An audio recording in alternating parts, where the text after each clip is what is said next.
जय जगन्नाथ। मैं शिवानी चक्रवर्ती अपने channel Bong Kalinga Food Tales में आप सबका स्वागत करती हूँ।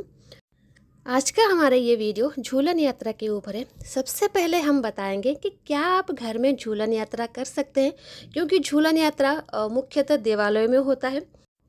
तो क्या घर में इसे किया जा सकता है? जी हाँ, घर में इसे किया जा सकता है और अच्छी तरीके से झूलन यात्रा की नीति कर सकते हैं आप घर में। तो सबसे पहले समझना होगा कि झूलन यात्रा है क्या। झूलन एक सावन से संबंधित पर्व है जो कि भगवान श्री कृष्ण और माता राधा रानी को समर्पित है।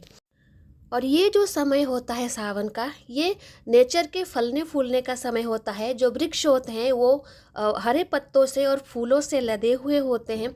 और इस समय में प्रभु श्री कृष्ण और माता राधा रानी झूलन यात्रा की नीति करते हैं, अर्थात झूला झूलते हैं।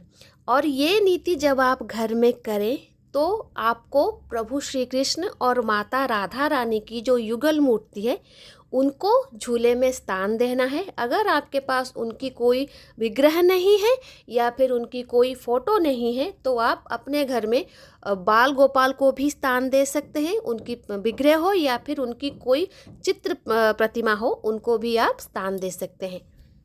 और झूलन यात्रा का जो मुख्य होता है वो होता है झूला। और ये झूला दूसरे झूलों से अलग होता है।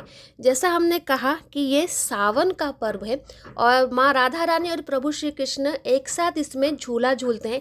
लेकिन ये जो झूला है ये वन में होता था, उनके समय में वन में होता था। जो लताएं होती थी वो लताओं से वो झूला बनाते थे और उसमें झूलते थे।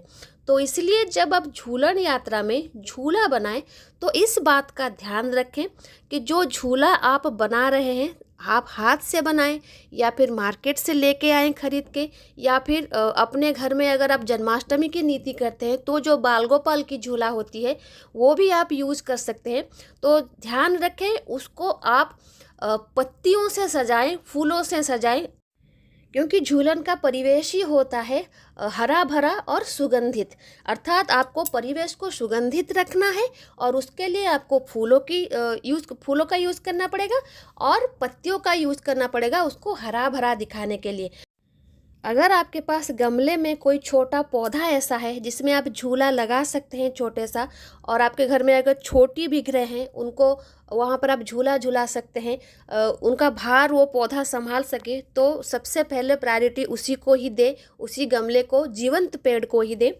अगर वो नहीं है तो मार्केट से जो भी आप झूला लाएं उसको इसी तरीके से सजाएं। अगर पत्ते आपको फ्रेश नहीं लेने हैं, बहुत सारे लोग होते हैं ना पेड़ पौधों को तोड़ते नहीं, तो आर्टिफिशियल लीफ आप यूज़ कर सकते हैं। लेकिन जो पुष्प माला होती है या फिर फ्रेश फूल होते हैं उससे आप उसको ज़रूर सजाएं। तो ये हो गया झूलन।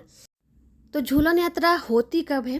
तो श्रावण मास की जो शुक्ल पक्ष की एकादशी होती है उससे लेकर श्रावण पूर्णिमा तक जो समय होता है वो होता है झूलन यात्रा का समय। प्रभु उसी समय में झूला झूलते हैं।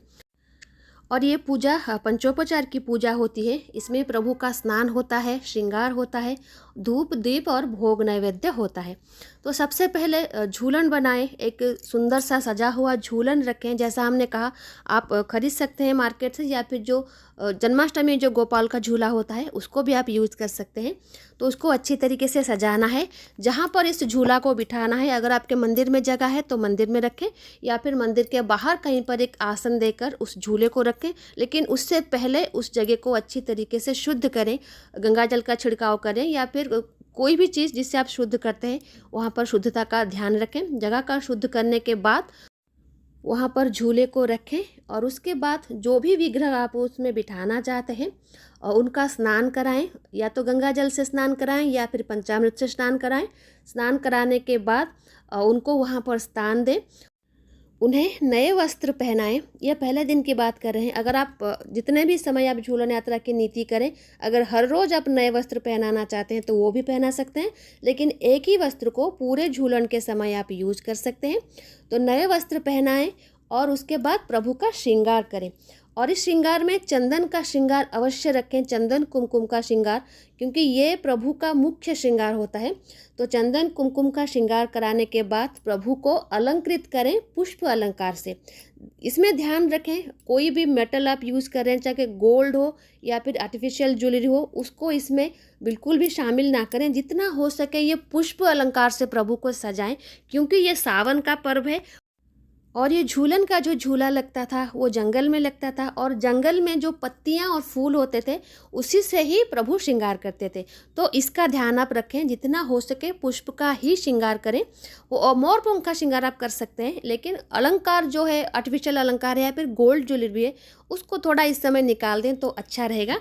और उसके बाद धूप दीप प्रभु को समर्पित करें और उसके बाद नैवेद्य।